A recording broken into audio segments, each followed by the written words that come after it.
نصلي على رسوله الكريم أما بعد فأعوذ بالله من الشيطان الرجيم بسم الله الرحمن الرحيم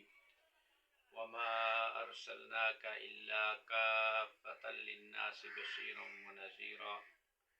وقال النبي صلى الله تعالى عليه وسلم بعثت معلما لأتمم مكارم الأخلاق أو كما قال عليه الصلاة والسلام بلغ العلا بكماله كشف الدجى بجماله بلغ العلا بكماله كشف الدجى بجماله حسنت جميع خصاله صلوا عليه وآله اللهم صل على سيدنا ومولانا محمد وبارك وسلم تسليما كثيرا كثيرا یا رب وسلم دائما ابدا على حبیبک خیر خلق کلہم۔ کونین کی تخلیق کا مولا تو سبب ہے، کونین کی تخلیق کا مولا تو سبب ہے، اسلام کا مفہوم بھی تیرے در کا ادب ہے، تاہاں سے آیا ہے تیری سیرت کا قصیدہ، تاہاں سے آیا ہے تیری سیرت کا قصیدہ، قرآن میں یاسی تیرا نام و لقب ہے، والفجر کا مطلب آقا تیرے چہرے کی تلاوت، والفجر کا مطلب آقا تیرے چہرے کی تلاوت، واللیل تو آقا تیری زلفوں کا لقب ہے۔ نہایت واجب الاحترام قابل صد و تکریم بزرگان دین عزیزان گرامی قدر، آج کافی دنوں کے بعد میں آپ کے سامنے کیفی آفیشل علوم القرآن 691 یوٹیوب چینل کی طرف سے مخاطب ہوں۔ 2-3 دن ہمارا کچھ مسئلہ بنا رہ گیا تھا، کچھ موسم کی خرابی کی وجہ سے بجلی کا سلسلہ بھی منقطع اور پھر ہمارا نیٹ بھی بند تھا۔ الحمدللہ اللہ کا شکر ہے آج بجلی بھی ہے نیٹ بھی ہے۔ تو یہ آپ حضرات کے سامنے آج کی جو میری گفتگو کا مقصد ہے وہ ہے مقصد میلاد۔ کیونکہ ربیع الاول کا مہینہ چل رہا ہے تو ربیع الاول کے اندر ماشاءاللہ محافل کا سلسلہ بھی ہے، سیرت کانفرنس سیرت پروگراموں کا بھی سلسلہ ہے، اور یہ تقریباً 2 ماہ تک چلا جائے گا، جس میں بڑے بڑے ماشاءاللہ خطیب ادیب، بڑے بڑے ماشاءاللہ نعت خوان اور بڑے بڑے مشہور و معروف جو ہے نا، کوئی ترنم میں، کوئی کس انداز سے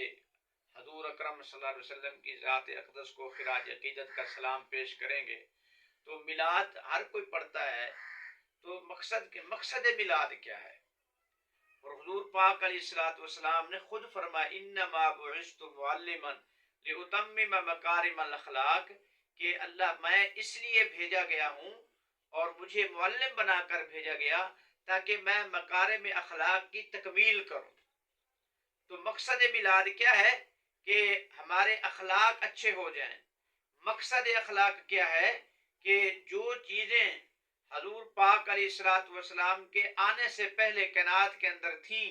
تو حضور اکرم صلی اللہ تعالی علیہ وسلم کی تشریف آوری اور آپ علیہ الصلوۃ والسلام کی محنت اور آپ علیہ الصلوۃ والسلام کی جد و جہد اور آپ علیہ الصلوۃ والسلام کی دعوت اللہ، دعوت و تبلیغ کی برکت سے، اور آپ علیہ الصلوۃ والسلام کی شفقت اور آپ علیہ الصلوۃ والسلام کی تربیت اور آپ علیہ الصلوۃ والسلام کی تہذیب سیکھنے کی وجہ سے معاشرے کے اندر جو انقلاب آیا، تو کیا آج ہم دیکھیں وہی انقلاب آج ہم موجود ہے، وہی تربیت موجود ہے، وہی تہذیب موجود ہے، وہی اخلاق موجود ہے، وہی تقوی موجود ہے، وہی ریاضت و عبادت کا شکوہ موجود ہے۔ پہلے لوگ بتوں کی پوجا کیا کرتے تھے، بتوں کی پوجا کر کے لوگ مشرکانہ رسمیں کیا کرتے تھے۔ تو آج دیکھیے مقصد میلاد جو ہے، تو وہ چیزیں جو حضور کے آنے سے پہلے تھیں، حضور اکرم صلی اللہ علیہ وسلم نے ان کا خاتمہ کیا، صد باب کیا۔ تو ہم بھی حضور اکرم صلی اللہ علیہ وسلم کا جب میلاد کریں تو میلاد کے ساتھ ساتھ مقصد میلاد بھی بیان کریں کہ حضور پاک علیہ الصلوۃ والسلام کی تشریف آوری کا مقصد کیا، کہ حضور آئے تو حضور کے آنے سے پہلے لوگ 360 بتوں کی عبادت کیا کرتے تھے، تو حضور کے آنے کے بعد حضور اکرم صلی اللہ علیہ وسلم کی محنت کی برکت سے لوگ ایک وحدہ لا شریک اللہ کے سامنے اپنے سر جھکانے کے لیے ہو گئے، ایک اللہ وحدہ لا شریک اللہ کے سامنے اپنے سر زمین کو جھکا دیا، ایک اللہ وحدہ لا شریک اللہ کے لیے سجدے کو خاص کر دیا۔ تو آج ہم دیکھیں کہ ہم کس کی عبادت کر رہے ہیں، اور شرکیہ عبادتوں کو ہم فخر سمجھتے ہیں، مشرکانہ عبادتوں کو ہم پروٹوکول دیتے ہیں، اور مشرکانہ عبادتوں کے اوپر ہم دلائل قائم کرتے ہیں۔ تو میرے پیاریو، حضور پاک علیہ الصلوۃ والسلام کی آمد کا، تشریف آوری کا ہر کوئی کہنے کے لیے تو چلا جاتا ہے کہ حضور کے آنے سے پہلے اندھیرا تھا، اور اندھیرا تھا، پھر حضور آئے تو اندھیرا اجالے میں بدل گیا۔ تو میرے پر آج دیکھیں کہ وہی اجالا موجود ہے کہ نہیں موجود ہے۔ تو میرے پیارے، اس لیے حضور پاک علیہ الصلوۃ والسلام کی تشریف آوری کا مقصد مکارم اخلاق، انسان کی زندگی کے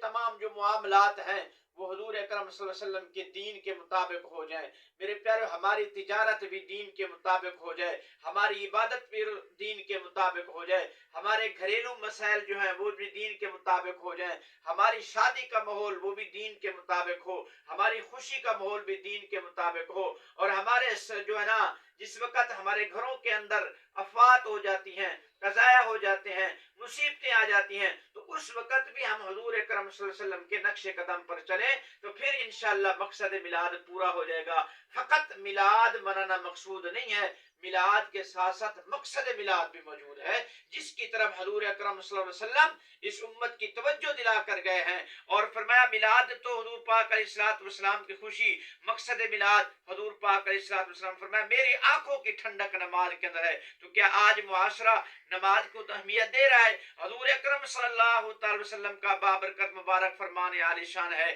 کہ ایک وقت آئے گا کہ لوگ حلال اور حرام میں تمیز نہیں کریں گے۔ کما تأکل البقرۃ بألسنتها، جس طرح گائے اپنے سامنے پڑے ہوئے چارے کو کھا جاتی ہے، وہ نہیں پرواہ کرتی کہ میرے مالک نے مجھے چارہ حلال ڈالا یا حرام۔ تو آج ہمارے اندر وہ تقوی موجود ہے؟ اگر موجود ہے تو اس پہ اللہ کا شکر کریں، نہیں موجود تو میرے پیاروں ہم اس تقوی کو لانے کی کوشش کریں تاکہ مقصد میلاد کی تکمیل ہو سکے۔ جب مقصد میلاد کی تکمیل ہوگی انشاءاللہ اس سے ہماری دنیا بھی بنے گی، آخرت بھی بنے گی۔ اللہ تعالی عمل کرنے کی توفیق عطا